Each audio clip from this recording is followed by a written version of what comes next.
Track 37.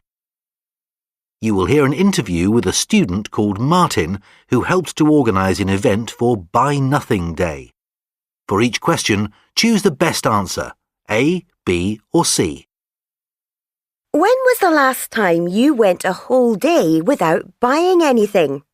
Well, today on Weekend Roundup, I'm talking to Martin Stein, who actually did exactly that. So, Martin, what made you decide to spend a full day without spending any money?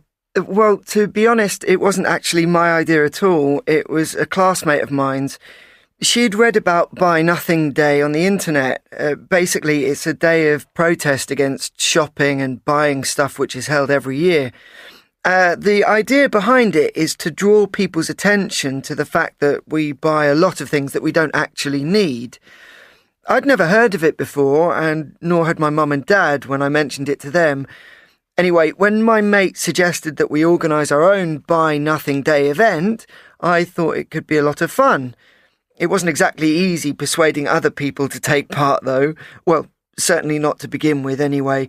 But in the end, we managed to get just about everyone in our class to join in. So, how did you go about organising it? Well, we looked on the internet for ideas, but to be honest, there wasn't much that was interesting there, and the few suggestions there were couldn't have been more boring. One of them was to just spend the day at home instead of going shopping. What possible fun could there be in doing that?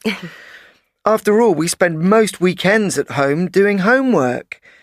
Another was to spend the day doing a cross-country run. Well, we do enough running around in PE, so none of us wanted to sign up for that.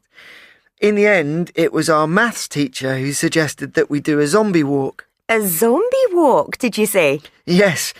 The idea is you dress up as a zombie and wander around different shopping places in a big group. So you can choose a big shopping centre or a supermarket to walk in, or you can walk along the pavement past lots of shops and cafes. We all agreed that being outdoors would be the most fun, so we ended up doing that. So, how did you go about preparing for the walk? Well, we'd never done anything like it before. We'd all seen them in films, of course, but that was about it.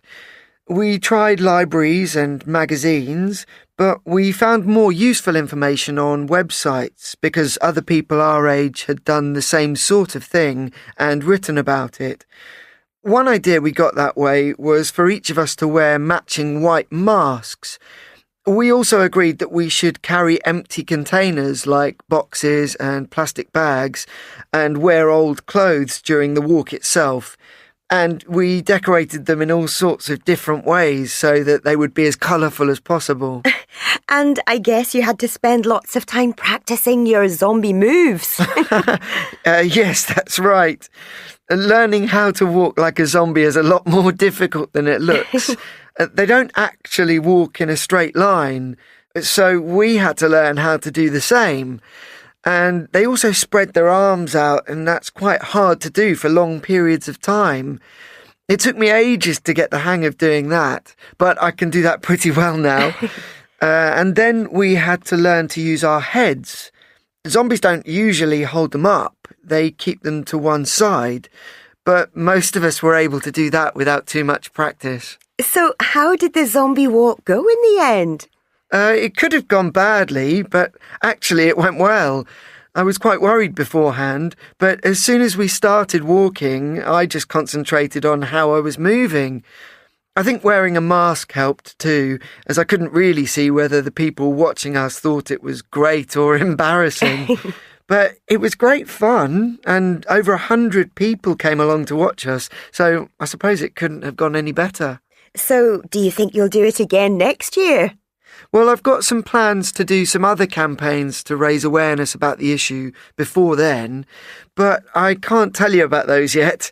But I think that I'd like to do something less trivial in appearance next time. Zombies are fun, but I think they might have distracted from the message.